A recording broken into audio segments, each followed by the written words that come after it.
And welcome back to the Huge Boob Corner. I am your host, Peter McLean, and I just want to say for everybody that's been supporting the show, thank you so much. And if you want to keep supporting the show, make sure you like, share, and subscribe because it really helps the channel grow. Now, today I'm very excited because I have an iconic model, huge boob model on my show. She's somebody who I've been following on social media for a long time, and she was somebody who I was hoping I could get on the show someday. So would you please welcome the incredibly gorgeous, the incredibly busty Taylor Stevens. Hi, welcome what to the show. What an intro. That's Thank you. I'm like blushing already. Oh, I try to give a nice little send up and get you going. I'm happy to be here back in Vegas, like my home. Yeah, no. So yeah, you were talking about how you used to live here. At what point were you here full time? I was here. I always went back and forth from Toronto to Vegas. However, I went back once a couple of members of my family got sick, so I went back fully to take care of them. And I left in 2019, and it was so tough. Yeah. But being back here, I really needed to come back and see if I landed.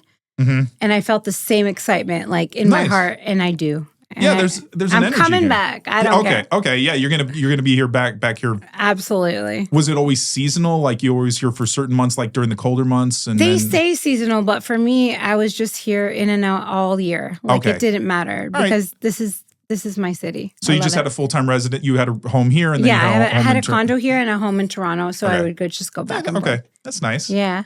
That's nice. No, it is. Yeah. So, I mean, because it's I can imagine, I mean, how cold it is right now in Toronto. I don't know what it is. Right now, it's a huge snowstorm with minus 22 degree weather. So I feel like being in Vegas, even I feel cold here, it's not as cold as home. Yeah. I don't think you could walk around in that in negative 20.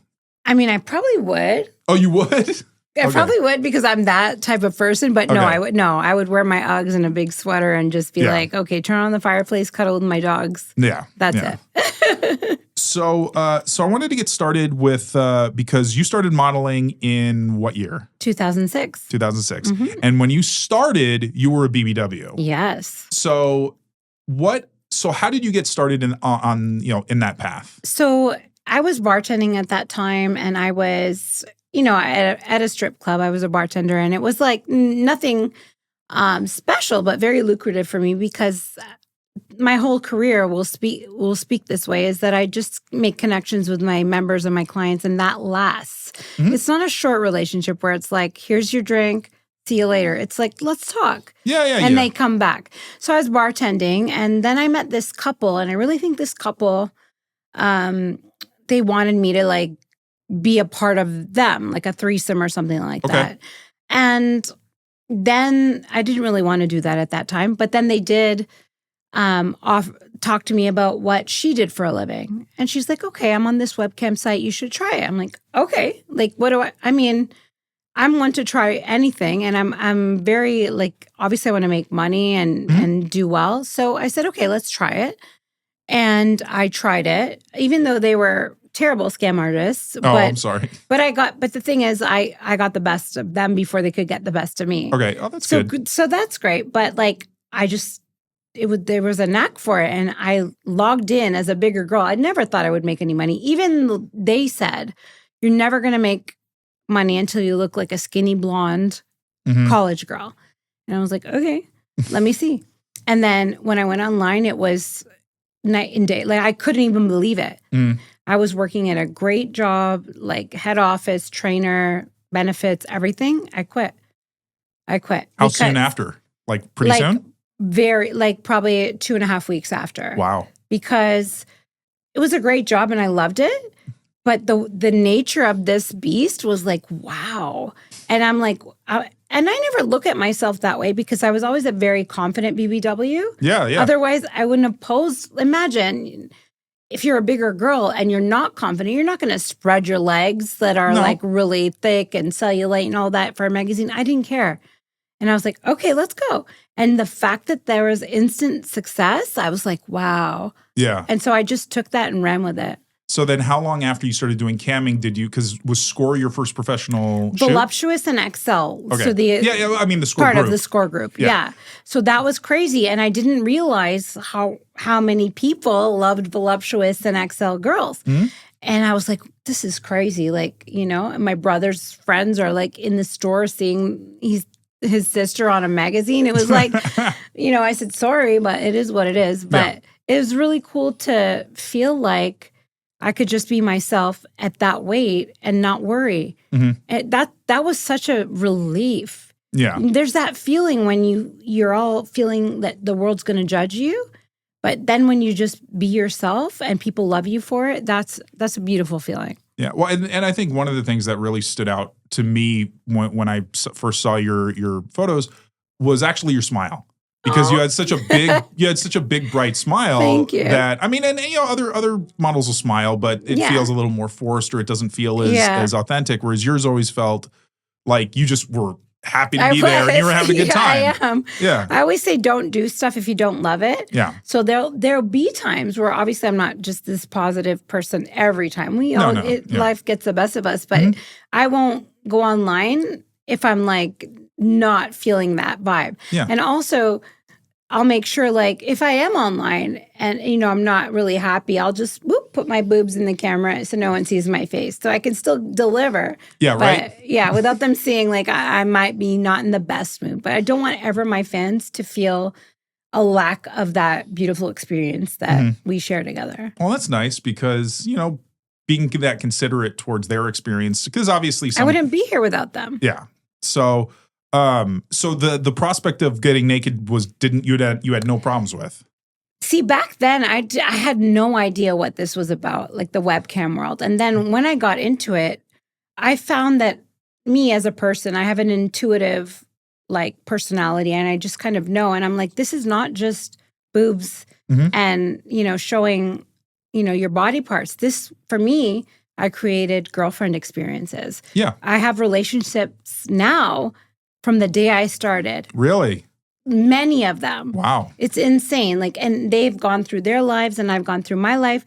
To this day, they'll still come into my room when I'm on camera and we built great friendships. So I think because I got in early in the game, let's say in the webcam game. Because this was before Chatterbait, My Free Cams, oh my gosh, I could never do like My Free Cams. It was way before that. And I'm just so happy. I felt like I had the opportunity to take the webcamming industry and make it my own.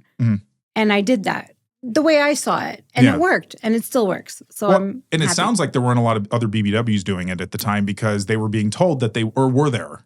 There were a lot of BBWs, but I feel like it went like under the radar. Do you know how many beautiful, gorgeous BBWs are out there? Like, and that like a thinner, skinnier girl would think that they're not making money, but they're making money. The BBWs are making money and they're doing well. It's just that other people couldn't imagine or fathom that somebody like bigger with curves could make money. And that the stigma behind that really irritated me. Yeah. And I was ready to change that. I think part of me has a theory that with the emergence of the webcam, I want to say experience that allowed for people that liked certain body types to actually be able to go meet and discover women that they actually really liked, because now you had something where, because print magazines were limited by who they shot. Yes, exactly. So, and I think like XL and I think they only published 4 issues of that a year as opposed to 12 like they did with Score and Voluptuous. Yeah. But yeah, it seemed like with the emergence of camming that now it's like whether you have, whether you're bigger, whether you have a lot of tattoos, whether, whatever your look is, you can find people that really like it. There's something for everybody. Yeah. Like, and there's stuff that I do that I never would have thought that I would have done, like silly stuff, like even the silly stuff, like eating on camera or like, all of that. I know when I was bigger, people really like that. I'm like, okay. Like, yeah. Like I'm not someone who judges and I'm not someone who, I don't care. Like I'm very free. So if somebody wants that, okay. As long as it's a boundary that is reasonable. Yeah.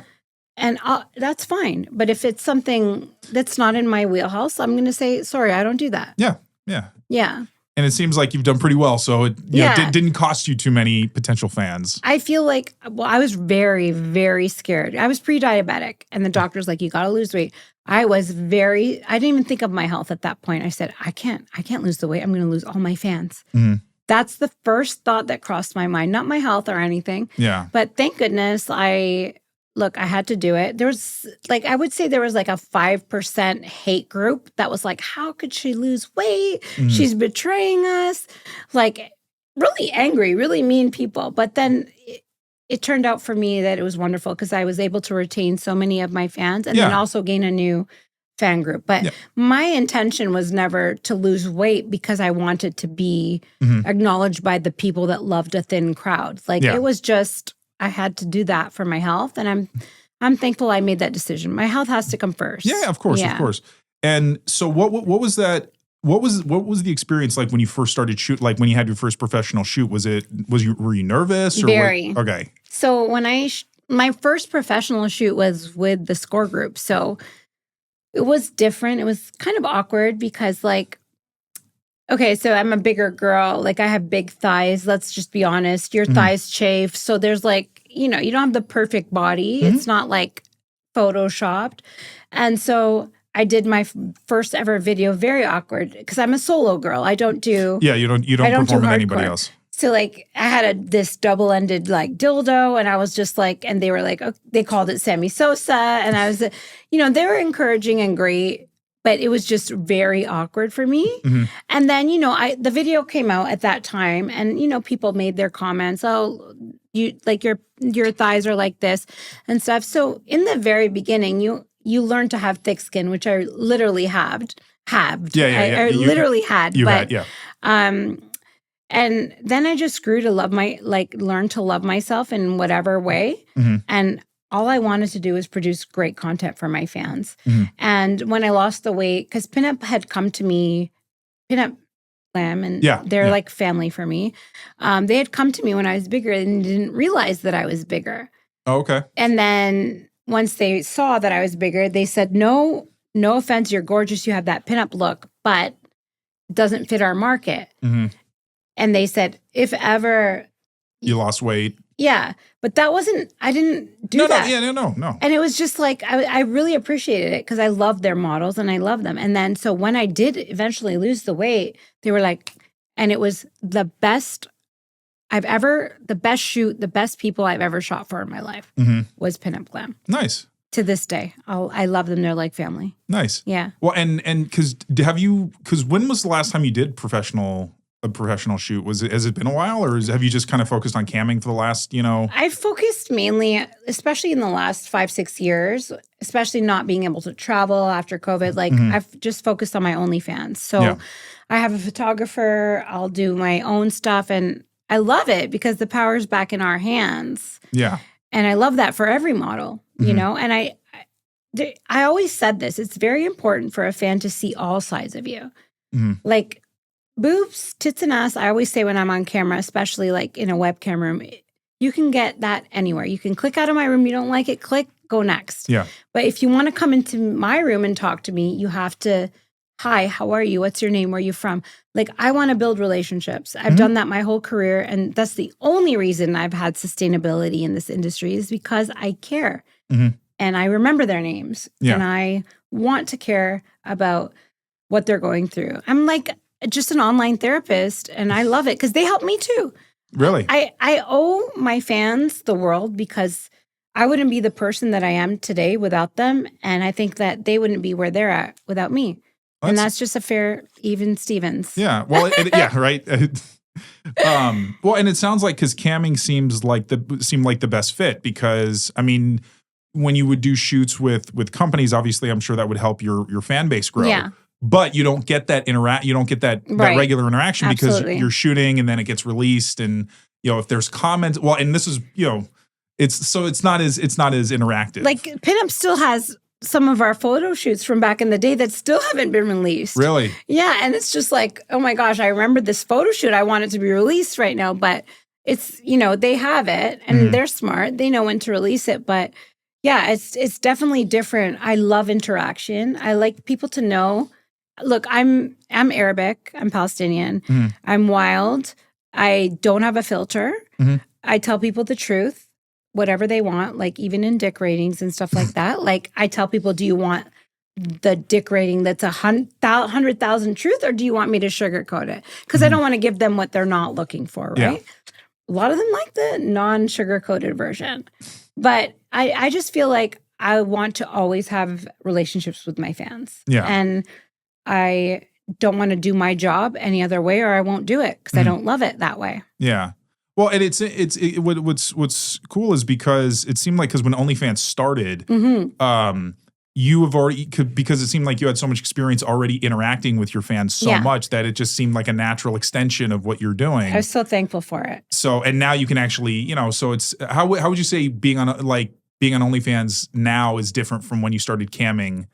You know, I feel like OnlyFans now, fans are there because they know it's you personally. There's no site behind it. There's no free, the free trial, but they know it's you and your stuff. And I do a lot of behind the scenes and candid stuff as I'd like to show people my life. And I think that's important in building that relationship and showing them this is me behind the scenes, or this is me at Costco, or this is me when I go out and, you know, what happens to me.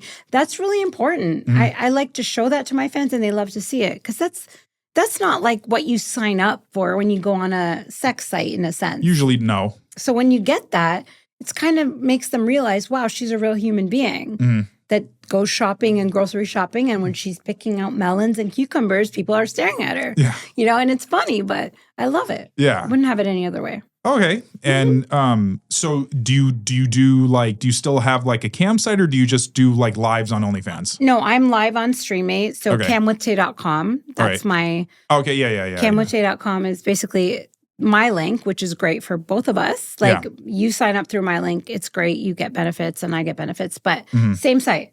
So that's my webcamming site, and I'm live on that site all the time. Okay. And my OnlyFans I'm live on as well.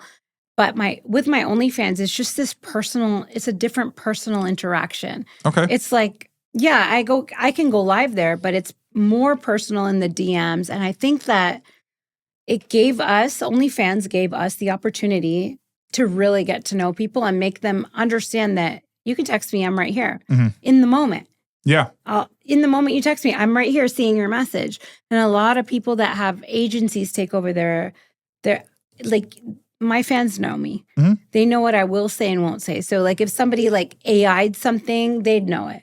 Yeah, or if it's some sort of automated, response or... I could never do that. Yeah, sure, it'd be easier. You make money, but it's not authentic, and I'm not a disingenuous person, so... You'd rather have fewer fans because that you can interact with more personally than try to get as many as possible, and you just don't have the time to... I don't want anyone to feel like they're lacking that personal touch. So I get it. Like, I know this industry is about making money, but for me... I feel in the long run, my reputation precedes me, and I wouldn't want to hurt anybody or make anybody feel less than. So it is what it is. I'll handle what I can handle. And my fans are very understanding. Like, they know I can't answer 800 DMs in one moment. Yeah. But they're so understanding, and they support me from 2004, really, but 2006 till now. So I love them so much. Did you think that you'd still be doing it like 20 years later? No. No? But when I got into it, I knew I had to make it my own. Like I was bigger. I was on my best friend's futon we shared an apartment. I had 3 cookbooks and a webcam. And I said, let me go. Let's do it. And then once that happened, I was like, I'm doing this. I'm going to keep doing this. And then it just continued to grow, and I made a brand out of it, and I love it. So nice. So yeah. Well, I want to talk a little more about your transformation, as I like to call it, because it is a transformation. Really, because it was quick too. It wasn't like over the course of like 5 years or something. You did it 18 months?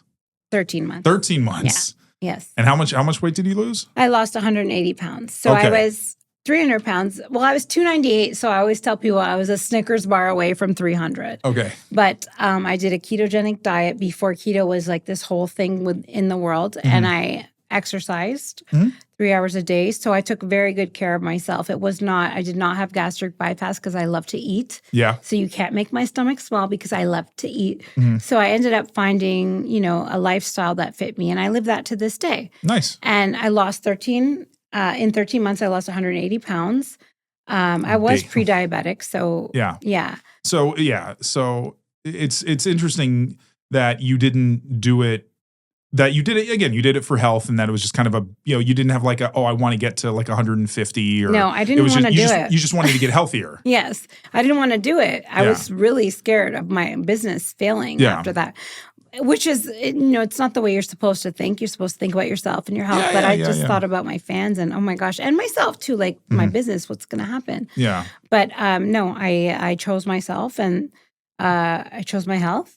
And it worked out. So did you try to like cam as you were losing weight, or did you kind of take a break as you were doing it? It's funny that you mentioned that. I kind of wanted to take some time off and then come back with that boom. Like a debut of a new... Yeah, like boom goes the dynamite. Like now I'm here. Yeah. And that's what I ended up doing because it's not like I made great money. I had made great money and it was 13 months. So it was just over a year. Mm-hmm. So I took the time to focus on my health. And then I came back and people were like, and that's what I wanted, to make like a surprise or like something in the industry. And even a lot of, girls that worked in the industry that knew me as a bigger girl were like shocked and they didn't know what was going on with me. Oh, I remember when I first saw you, I was just like, wow. Yeah. Granted, as a boob guy, the boobs are still there. So I was like, okay. Yeah. Well, I did lose in the boobs. Like, that's just obvious. Yeah, I lost in the boobs. But I was I had big boobs my whole life. Mhm. So for me, like, it wasn't really like, oh, I don't have big boobs. I had big boobs my whole life. So I'm always going to have big boobs. Yeah. And so that was it. Like, of course, like I lost a lot of weight. I had a tummy tuck. Like, there's certain things like I'm not ashamed of saying that out loud because anyone else in my position would do it. If my fans didn't like it, that's too bad. Would you rather see me with like a stomach and skin? I wouldn't. I had to do what made me happy so that I could continue giving the best of myself to my fans and my work. Yeah. So what was the response when you kind of reemerged? It was amazing. Like I said, there was a small market in the BBW community that was like, I can't wait till she gains the weight back. How could she betray us? I'm like, betray you? Would you rather me be dead? Like, you know? And it was really shocking. That part, like, I'm an emotional person, but I learned after to have thick skin. But I was really saddened by the people like that. But I knew the response I got from my old fans and the response I got from new fans, I'm like, wow, I've just diversified my portfolio in a sense. And I've just gained new fans, kept those fans. And I do feel it's because of my personality. I don't feel it's just boobs. There's boobs everywhere in the world. Of course. Yeah. And I feel like the way I interact with fans and the way I treat them as human beings and important people in my life, that's why I'm here today still. Was because, had you always were you always kind of a bigger person even when you were, or did you kind of gain weight at some point? I feel like I used to play volleyball. I'm really good. Believe it or not, they made me power because I have a good spike. But after, like, I didn't have a very good childhood. I wasn't like in a stable home. My father passed when I was 6. So I feel like I was kind of on my own for a little bit. And in that time I gained some weight and whatnot, but I was always still like a healthy person, I feel. But I was never always a big girl.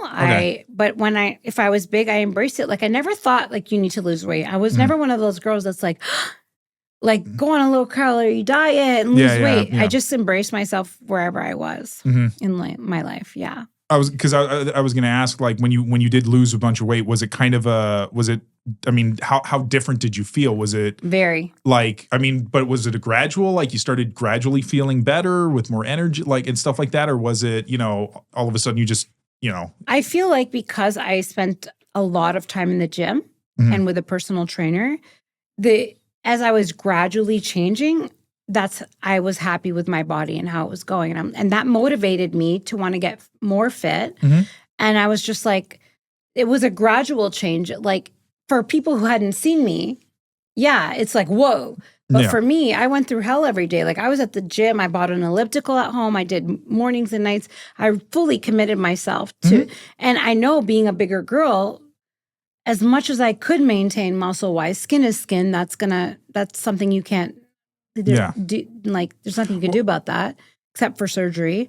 Well, and 180 pounds in 13 months is pretty fast. Yes. Yeah. So I worked very hard because I'm like, okay, if this is what I got to do, let's get there. Yeah. Like, well, I'm not dilly-dallying, not in my life. Yeah. So I feel like it was gradual for me, and my trainer was amazing, and we got these milestones, and then I ended up being exactly where I wanted to be.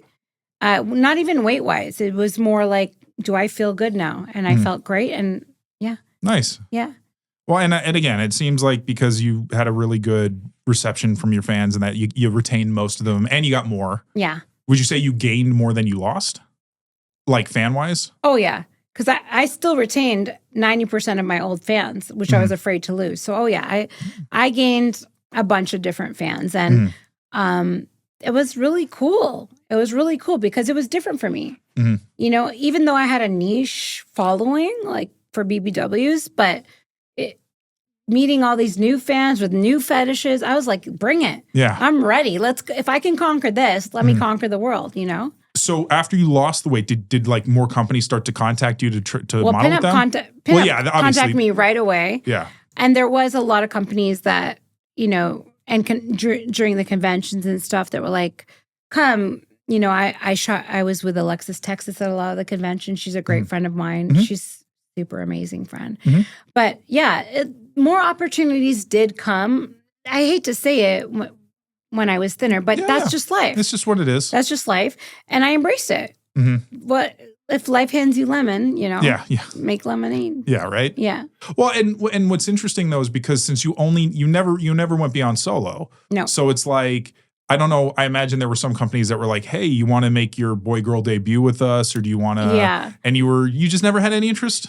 I feel like I knew I didn't want to do that. And I was offered a lot of money from certain companies. Oh, I'm sure. And I like for me, that would have been at that time life-changing money. But I was very successful on camera. Like I felt like what they were offering is nothing compared to what I could make. And my fans, they're a different group. They don't want that. There is obviously like 10, 20% that there's a small percentage. They want to see you like in that doing position. That kind of, But most of my fans prefer like I'm a girlfriend experience. Well, so they don't want to see their girlfriend getting railed like on with TV. Somebody else. Yeah. I'm like not sure what I'm allowed to say on this podcast. No. I mean, you can. I mean, if you wanted to be a little more profane, you could, but it doesn't matter. Yeah. Basically, like my fans didn't want to see me get fucked by anybody because their idea is they might fuck me one day. Well, and the idea was you personalized it so much that I'm sure to some of them they did create a stronger emotional attachment, as if like they thought you were their actual girlfriend. And absolutely, and I kind of did too. Like I'm not gonna lie, like I benefited from the opportunity of having amazing people to talk to and share with and give them advice. They give me advice. I feel like my career is very unique, and I know every girl has their thing, but I feel like I have a very unique, very unique take on what I do, and I just love it the way I do it. Well, it seems like for you, you've kind of been able to kind of do your own thing without needing to do a lot of I want to say I get maybe interaction, but like you didn't have to be a part of like the adults world to do what you were doing. Yeah. I have so many good friends in this not industry. To say that you were against it. It's just I actually was amazed and shocked the amount of like I go to conventions and I started on my own. I had my own booth. I didn't know what I was doing. Like I was just like, let me just go for it. And to meet Nikki Benz, Alexis, Tara Patrick, and actually have them as very close friends who actually respected me. Like, I was in shock. I remember going up to Nikki Benz, who I love. I went to her booth and I'm like, I know you don't know who I am. She's like, I know who you are. And it was just like, you know who I am? Like I was like that. And so many good people in the industry. Sarah J. I made great relationships, and I have great relationships with so many adult stars that like I don't care that I don't do hardcore, and I don't care that they do. We have such great relationships. So for me, the respect that they had for me that I didn't know about was amazing. It taught me that, like, don't underestimate yourself. Like, what you're doing is real. It's not like you don't have to do this to be respected. And I just held my own, and I love that. Yeah. Yeah. Well, and that's great that you've had such a positive experience with it. Yeah. So, but I wanted to change it up a little bit and get into some sports, because I know that for me, outside of your boobs and your smile, you're rabid sports fan is probably the one of the most recognizable aspects to you. I'm crazy. I'm a tomboy in a girl's body. I grew up with 3 older brothers. And I had my dad passed when I was 6. I'm the only girl in my family, youngest and only girl. So growing up with 3 older brothers, like, I didn't really have a choice, and it's the best blessing I ever had. Yeah. Because even though, like, I grew up kind of having to be a Packers fan because my brothers were all Packers fans. But once I sat and watched football, like, with my brothers, and I'm like, okay. And then I gradually learned about great football, hence being a Patriots fan. Yeah. That's the best football ever. Yeah. But people can hate me for that. It's fine. No. That's a solid 20-year run that they had. Yeah. I mean, we're not good now, so everybody can cheer. But I mean, I'm a Belichick fan at the best because he's the brains behind the brawn in my eyes. So he's a genius, and he likes younger girls. So maybe I have a chance. Yeah, I don't know. But he likes huge boobs. Yeah, he does. Yeah. Okay. Yeah. Well, I don't know. And he's Croatian, and I know that language a little bit. So, okay. But yeah, I love the sports aspect, and I'm actually really thankful because the mainstream aspect, I never thought that it was possible in a sense, but because I knew about sports and people followed me, and then they understood, and they were like, wait, she actually knows. Yeah. People tested me. Yeah. I mean, TMZ came up to me after the Stanley Cup Finals thing, asked me a lot of questions, and I was like, yep, this. People underestimate me because they think I'm just some blonde girl showing her boobs. Yeah. But it's not that. I love football. Like, I'm crazy to the point, like, just to say it, it's a silly story, but it's really not. Like, Rogers is our cable company in Toronto. And I'm very into my football, and I sports bet. So if I get angry, I break a lot of remote controls. Okay. So now my local Rogers store is just like, when I walk in, they're like, okay, they have it ready. They just know. Nice. And it's really funny, but I mean, it's not like I'm a degenerate gambler. I'm just very passionate about sports, and I love it. Well, you would watch it without betting on it. No. You wouldn't watch it without betting? I'd watch it, but I always like to bet on it. Not a lot. Okay. But I feel like, you have more stake in the game when you bet on it. Yeah. But I love sports. No, I was going to say, I'm just saying, even if you were in a situation where you couldn't bet on it, would you not watch it? Or I'd absolutely watch it. Yeah. No. It's like, there's so many sports, that I don't bet on even. Yeah. And I just love to watch, like UFC. I mean, I pick and choose my poison when it comes to betting, but I'm sports all the way. And when guys pass by me and we have a conversation, and they're like they're shocked that I actually know. And I'm shocked that they wouldn't be like, yeah, she should know her. So I guess, there's a lot of girls that there's a fake aspect to it. And look, I appreciate that people pretend to love sports, but I do love it. Okay. Inside out. So was football your first sport that you loved? Well, I'm Canadian, or was so hockey. Hockey was the first one. Hockey. Okay. But unfortunately, our Toronto Maple Leafs are not very good. Yeah, they've been on a little bit of a drought. A little bit, yeah. No, my Winnie the Pooh that's in my background is still wearing the Ty Domi jersey, waiting for a Stanley Cup. So he's going to be waiting forever. But they get there, they get to the playoffs, but then they just kind of fail. Yeah. And you know what I feel, though? Honestly, it's business. I feel that the Maple Leafs fans are amazing, but the owners and the company, the GMs, they know that they're going to fill those seats no matter what, Stanley Cup or not. They're going to make their money. The Raiders, because the Raiders can be crap and they'll still sell out games. Absolutely. So, and I don't want to say my take on the Raiders. I just no, we don't have to. I'm just going to say that I was a hockey fan first. Mm-hmm. And I'm still a hockey fan to this day. Yeah. But football is my forte in a sense. So what was it about football that you just loved so much? Was it just the type, like the type of game it was? Yeah, or? I do. I love hockey. I love watching hockey live. I feel like watching hockey live is way better. But and like football, I've been to so many games, but I like to watch football on TV because I get it's one of the sports that's better on TV. Yes, you get to see every aspect of the game, every call. You know, so I feel like I learned more about the sport. And I like every aspect of the sport. Like it's a game of inches and it's crazy. And so I just took to football a little bit more. Well, and there's a lot of anticipation because I didn't appreciate football for a long time. Yeah.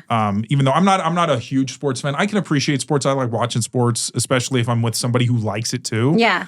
But like on my own, I can take it or leave it. Yeah. But I'm gonna change you for that. Okay. Yeah. I'm gonna make you crazy. All right. Okay. So, but the thing that I started to appreciate, because I did for years, I had roommates that were huge football fans. They were Lions fans.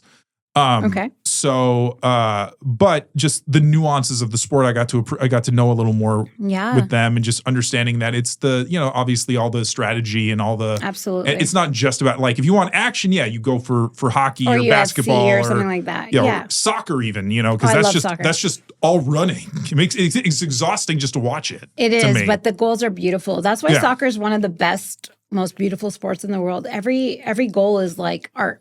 Yeah, it's hard for me to get into a sport that games can end in a 0-0 tie. Right. I'm sorry. There needs to be a winner. Fair. There needs to be a winner. Like you like to win. Or just because you don't I feel like you don't learn anything from a tie as much as you do from a loss or a win. Yeah.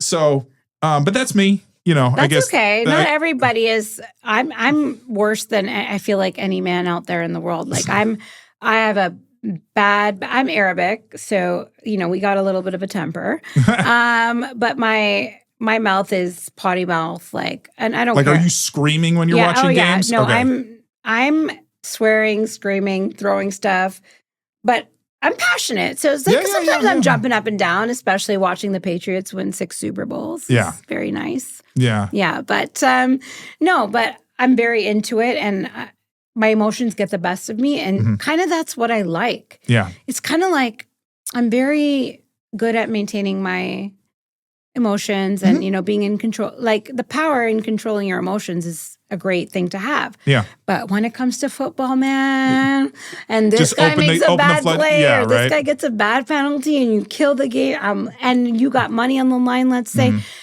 like my emotional control goes right out the window and I'm just like a crazy person. But I'm a Virgo too, so it's expected. Would you ever bet against the Patriots? If it was you have. Oh, so you won't just go because they're your team. You'll always bet on them. I try. Listen, I'm in the Circa sports contest, so the biggest football contest in the world. Yeah. Where you have to pick 5 games against the spread every week, and I try not to bet against the Patriots, but if I'm trying to win, you don't let your emotion get involved in that. I mean, it is one of the most difficult things to do to bet against the Patriots. Yeah, and even like my friends will be like, Taylor, how could you bet against them? I'm like, listen, guys, you're not paying $1,000 to enter this contest.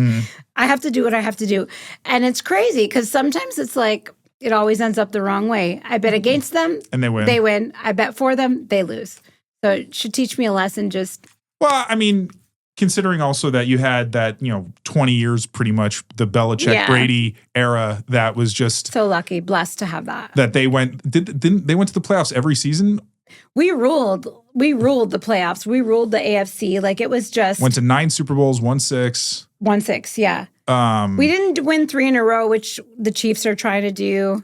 I mean, don't even get me started on that. We're not going to get into the Chiefs. I'm not even going to do that. Yeah. No. It's not my favorite Super Bowl. I'll just say that. Yeah. Well, and because watching Tom, I don't get the same feeling watching Patrick Mahomes that I do with I did with Tom Brady. Not at all. And I mean, you can't. I'm just saying because there are a lot of people that want to make that comparison. They can't. But it's also I feel like there's different league. It's a different league. There's different players. I mean, I will argue with someone to the death of me that do not compare Mahomes to Brady. You just can't. You just can't. Well, and I feel like we're really solidified because I'm a 49er fan. So for me, my brother too. Yeah. So for me, it's like it was, before the Brady GOAT talk, it was, no, it's Montana. Montana's the greatest of all time because, he was 4 for 4 in the Super Bowl and, Joe Cool, he was that guy. Yeah. And even when Brady surpassed him, I was still like, no, Montana's better. But then when he won in Tampa Bay, and I was like, all right, he got 7. He's on a different team. Yeah. It's okay, fine. Yeah, all right. I'll give it to him. Listen, I love Tom Brady. I will never not love what he did for the Patriots, and the Belichick Brady era was perfect. And there's a show out now, comparing what was it, Brady, was it Belichick? Like, let's just say it was the combination of both. Like, you make a meal, you got to mix some stuff together to make it taste good, right? Yeah. So I love that, but I do feel that Brady, when he went to Tampa Bay, he got everything he wanted. I want Gronk back. I want Antonio Brown. I want this, that. He got this winning team. Yeah. And he's a winner, so he made it happen. Yeah. But not a lot of people get that opportunity to say, I want this guy, that guy, get it. Well, he was able to get Gronk out of retirement because Gronk had retired already. Yeah. But then also the fact that, again, that they were able to make it happen. Because, again, there's so many factors. I know. That, because, for instance, I use because you can talk like, Jordan and Phil Jackson. Yeah. Right? Yeah. Like, people can say, oh, Jordan could have won with any coach. Could he have? I don't know. That's the thing. Because the coach needs to know how to play the player. That's right. And knows how to build something around them, whether it's because obviously you're, at least with football, there's more coaches though, because you've got your offensive coordinator, special teams. There's so many different. Yeah. Whereas it seems like with basketball, you have your head coach, your assistant coach. Yeah. Or maybe 1 or 2 assistants, and then that's it. Yeah. Because the type of play is different. Yes. But it's still so important. Mm-hmm. Coaching is so important. Like, yeah, of course, Brady's on the field. He's making those last minute calls. He's there. He sees, okay, he changes the play. Like, you have to give credit where it's due. I just feel like, don't discount the fact that the coach is like, who taught you how to be? Yeah. Who made you show up 15 minutes early? Because that's on time, you know? And Belichick's a hard ass, and I love him. Like, I would marry him right now. I don't care. I don't even care. Yeah. He's a genius, and his mind makes me, like, horny. Like, it's just like, that's funny. That's what gets me off. Like, intelligent. Yeah. Nice. Sorry. No, it's fine. TMI. No, it's fine. Do you have a favorite Super Bowl? I do. Okay, which one? Not the Giants Super Bowl where they... The Falcons? Yes. When they came back, was it 28-3? I have the shirt. Yeah. We always celebrate, and that came at Kyle Shanahan's expense. Yes. Because he was DC or OC for Atlanta. He was one of them. I can't recall, to be honest. I just remember I was here in Las Vegas watching that Super Bowl, and like everyone knows me. They were like, "Leave her alone." Like, I was at Mandalay Bay, the nice private party with, whatever celebrities. I did not give a shit. I was watching that game, and all the people that know me were like, "Leave her alone." I took just a regular chair. Like, there's tables, it's fancy schmancy. I took a regular chair. I sat against the wall. And I had my head in my hand, and I was like, okay, talking to myself like a crazy person. It's fine. Madness is genius. But watching that game, I was really, really upset. Yeah. And I was that first half was rough. Like, there's 2 Super Bowls that I love, but that one I was like, okay. And then I was starting to accept failure. And that was really starting to piss me off. So I'm like, nope. Yeah. No, halftime adjustments, and just to see how they came back, that takes so much power and so much mental strength and physical strength. Like, there's a quote that Julian Edelman said, it's on my wall. I framed it. He said, it's going to be a hell of a story. Yeah. It's going to be a hell of a story. And it was. And that's like, that comeback was amazing. That was the largest in a Super Bowl, right? Yes. Yeah. And it was just, I cried. I cry if they lose. I cry if they win. But that was one of the best feelings in the world for me. Yeah. As well as Malcolm Butler with the pick in the Seattle Seahawks Super Bowl. Yeah. It's funny. Like, why, Pete, did you not run it to Marshawn Lynch? I don't know, but thank goodness you didn't. I know. We won. Yeah, that was I was actually at that Super Bowl. You were? I didn't watch the game because I was there with I'll tell you about the story after. But I was there like in Glendale Yeah. at the facility because for other circumstances. And I went there with a group of Seahawks fans. So the trip there was a lot of fun.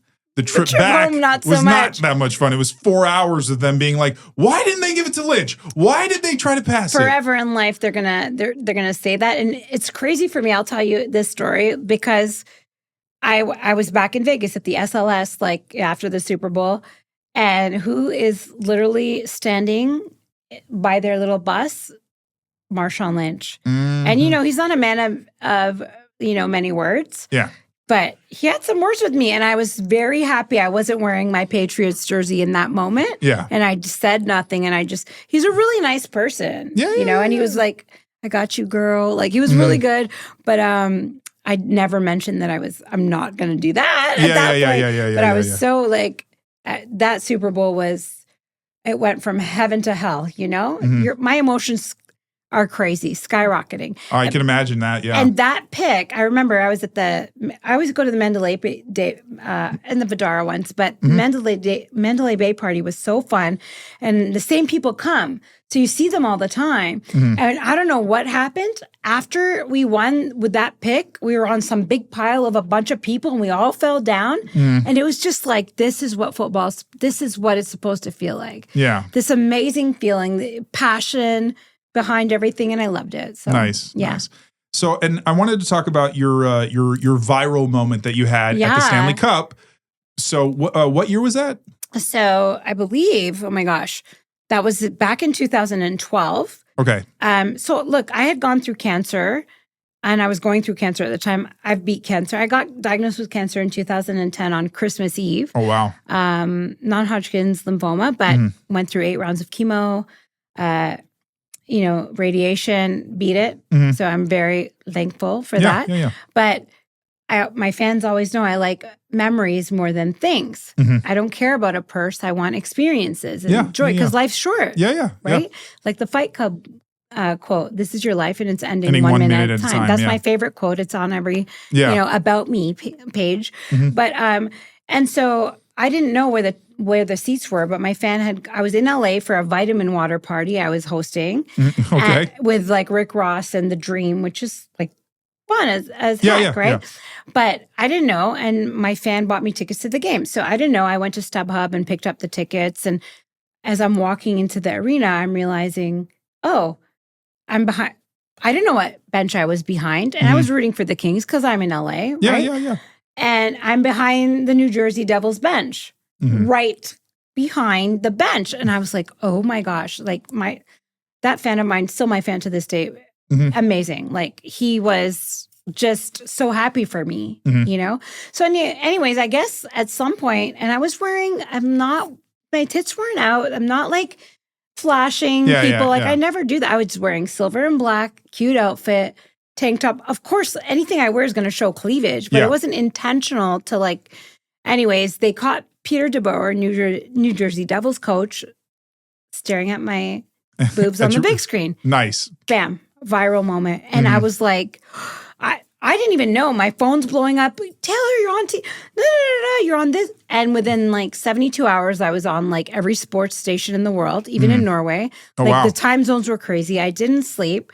Peter DeBoer was great about it. Jimmy Kimmel, they were on. The whole team was great about it. But it was the most spectacular feeling, but also what I loved the most is it gave me the platform to show people like I'm not just some blonde behind the bench. You could show they your got knowledge. To see like I'm a cancer survivor. I know my sports. I'm not just somebody flashing titties trying to be famous. Yeah. I was already famous in my world. That's all that mattered.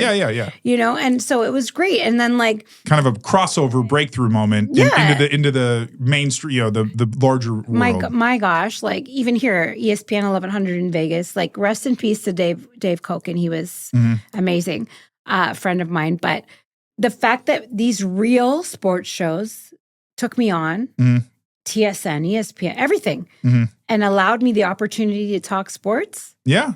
Was really like I felt a level of respect like no other. And I was very proud of myself because I was able to keep up with them. Yeah. And it was great for people to learn there's a different side to me. Yeah.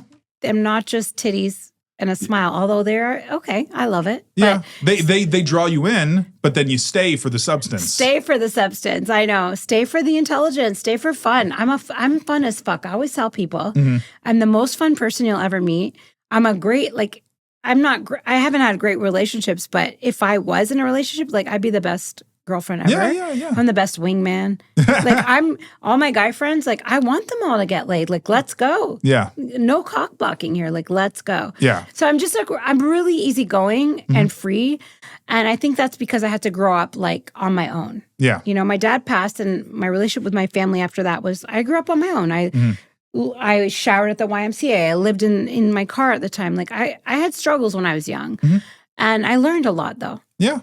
You know, our failures teach us a lot. And I just get better. Struggles definitely, you know, they can be hard to get through, but then they obviously help you build character and give you perspective. And our failures only make us grow. If I lived my life and I never failed, imagine that. I would hate my life. I don't know if anybody can actually go through their life and not fail at something. Yeah. I mean, maybe they'll never admit they failed. Some, you know, spoon-fed people will think that they never fail, but I mean, failure is like the best thing that could happen to you sometimes. Well, like I think Michael Jordan got cut from his freshman basketball team. That's something that's always like mentioned as like, hey, you know, even the greatest of all time can, you know, fail at something. And just to add, Tom Brady was 199th in the draft.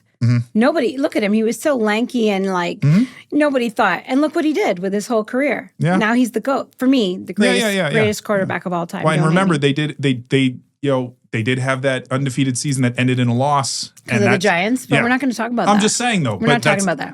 But that's not a success. And you can argue he's the most successful, you know, player in the NFL. Absolutely. But even he had moments that just didn't go his way. Yeah. And you know what he did from that moment, though? He kept working on his body, working on his career. And, you know, he got to retire. He said, I'll retire when I suck. Yeah. You know, he had to do that Tampa Bay thing to say, look, I don't need Belichick. I could still win a Super Bowl. So he won it. Good. And now he's retired. But he doesn't suck. No. Not for me. I feel like he could have Nolan Ryan'd it and played till he was like 47. Gosh, Nolan Ryan, my favorite player back in the day. That's crazy that you say that. So... but not to try to step on the whole like substance talk, but you know, I'd like to talk about some boobs if you would be so inclined. You know, I love talking about my boobs. Okay. Because I love my boobs. Yes. Well, I feel like they are definitely my babies. One of your defining features. Yes, absolutely. I mean, if you don't see the boobs, I don't know what's going on. Yeah. So how big are they now? They're a 34 double H. Okay. Yeah. And but they fluctuated over the years. Absolutely. When I was a bigger girl, they were they were a 46 triple J. Like, I don't know.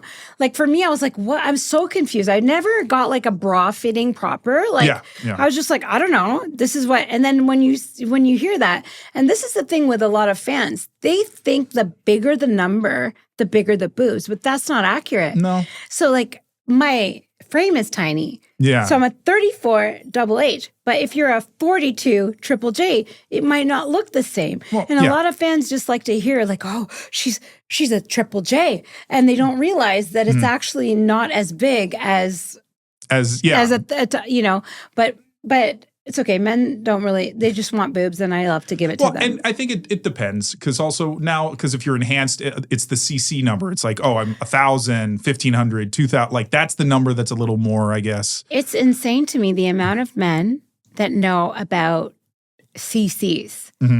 I feel like I thought there's always a niche market that would like love implants and fake boobs. But the amount of men that ask CCs, like, do you even know what that translates to? Yeah. Like, what does that translate to in silicone, saline, this, that? Like, do they even know that? So when people ask me that, I shake my head. I'm like, I feel like that there's not an answer that I could ever give, fake or not fake, that they'll be happy with. Yeah, well, and the thing is, I think that obviously because boobs are so unique to each body. Yes, very, yeah. You know, you can see somebody who is, you know, maybe 5'1", 105 pounds. Yeah. And they've got, you know, maybe triple Ds, but they look enormous. Of course, because they're tiny. Well, like there was a Hitomi. Oh my gosh.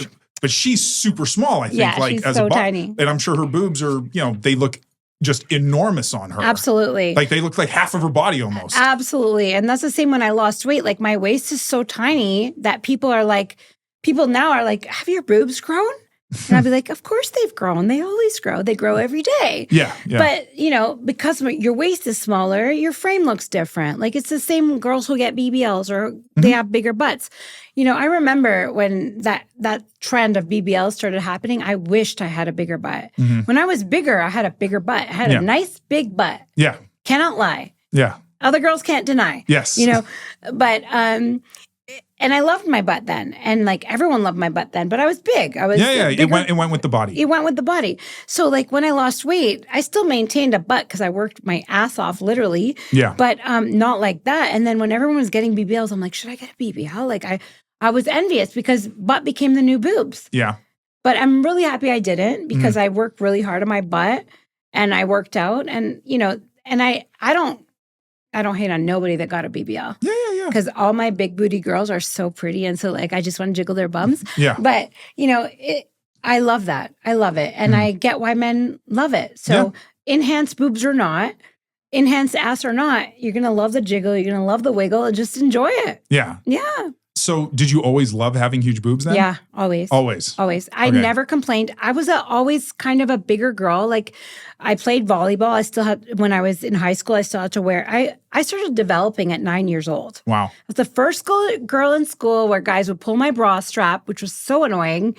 And like the first girl to get a rose to go to the dance in elementary school when we danced like that, Yeah. But I loved it. I loved it. I don't care. It was never, ever like a pain for me. I just enjoyed it and embraced it. Nice. Like, I have big boobs. Psht. Like, yeah. Okay. They were there because I know that when they're natural, that you can have more mixed feelings about them just because, whether they're, if you have back pain or if you don't, you're not able to find good bras or good clothes, still to stuff this like that. day, Yeah. I can't, for me, when I go to like the gym and I'm like working out, it's still 3 sports bras later. Like they don't make even the big boob bras, except for Bravissimo in Italy, who my fans buy me all the bras from there. They fit perfect. I love them. They're gorgeous, expensive, but gorgeous. Yeah. But like for like working out, I have to wear like 3 sports bras. Like jumping up and down is like, when I'm running on the strip or running anywhere, like my boobs are going to pop out of my bra. Like unless it's like security, like someone hold them for me. But I still love it. I love it. Nice. I've never my back pain. People say, don't you have back pain? But I was 300 pounds. Yeah. My back and my core strength are amazing. Okay. So if I have back pain, it's certainly not from my tits. All right. It's definitely from I need a massage. I'm lifting bags, boxes, whatever, but not from my boobs at all. Okay. Yeah. So do you have a favorite thing about your boobs? So many. Okay. Well, you can list more than one. Okay. I love that.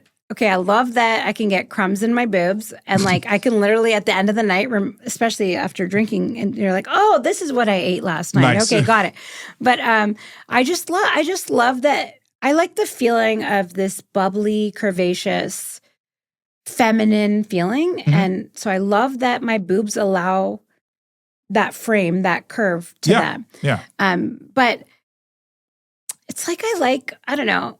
I like shocking people with them. They make they're like a carry-on. Like my keys can go in there. Like I put a lot of Your stuff phone. in here. Absolutely. They help with that. And I like proving people wrong though. Like there's a lot of ladies that will come up to me, and at first it was never like that. Oh my God, I love your boobs. And can I touch your boobs? So many people want to just touch my boobs.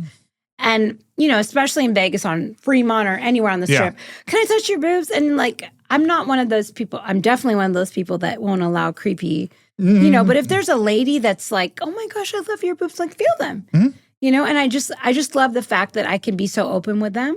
They're mine. Yeah. They're mine. I can do whatever I want with them. Yeah. So, they're pretty powerful, I'm sure, They are powerful. I mean, I could suffocate a lot of people. I could give black eyes to people.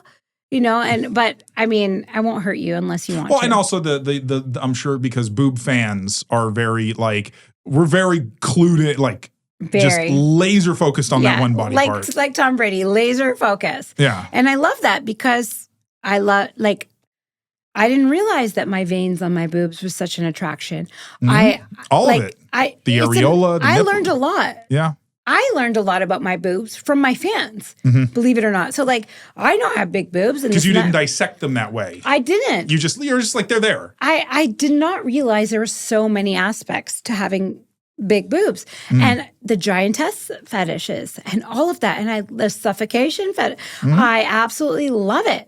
And just the guys that love to hear me just talk about how my boobs get me everything I want whenever I want. Yeah. And I love that. That's my most They fun. actually do that? Kinda. Pretty much? Yeah, pretty much. Okay. I mean, my intentions are not like that. I'm like a really good person, but I mean, Yeah, hey. no. But in all honesty, like, here, give it to me. Yeah. Like, you like the look? Okay. Yeah. Yeah. So, and like, do you enjoy, because obviously you show them when you're camming or when you're doing other stuff like that, but when you're out, like when you're out, would you ever like flash people just for fun? Absolutely. Really? Okay. 100%. Okay. I danced on bars when I was bigger. Really? And flashed my titties. Okay. These are my titties. Like, I feel like they're supposed to be a fun thing. Like, we're women. They are. Like, I mean, okay, some people might say, well, you don't want a guy flashing his dick out there. I mean, okay, fine, judge that way. But for me, if there's an opportunity. I bet boobs are prettier than penises. I'll just say that. Absolutely, you're right. And unfortunately, because of the way the world is, a man flashes his penis. It's not the same as a woman flashing her titties, right? Like the man will get in a little bit more trouble.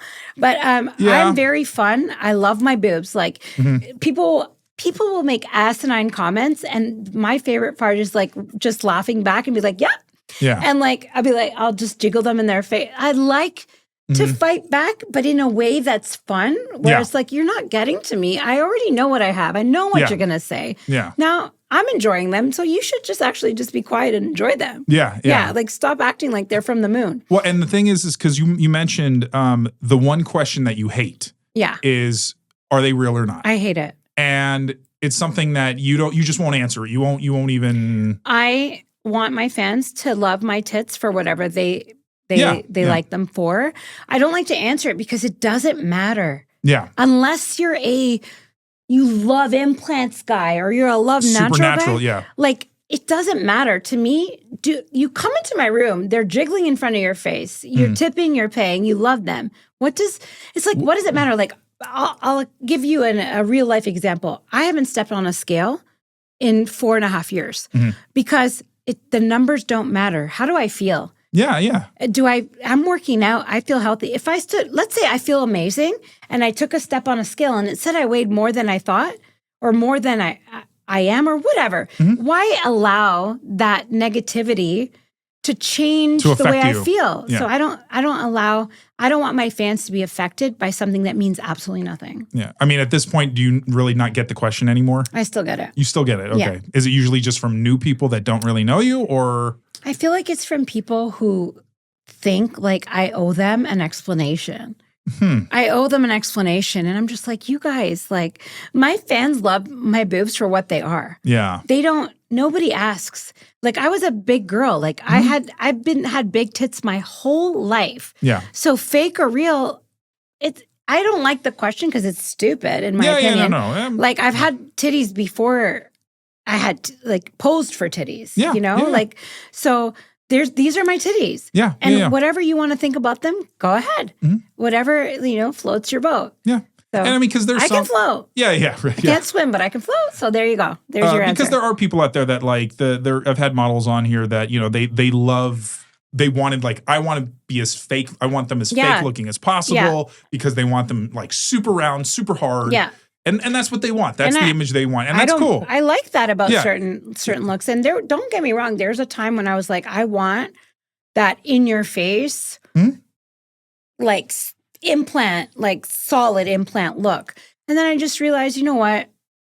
No. I like the way I look, the way I am. Yeah. So, and my fans love it. So yeah.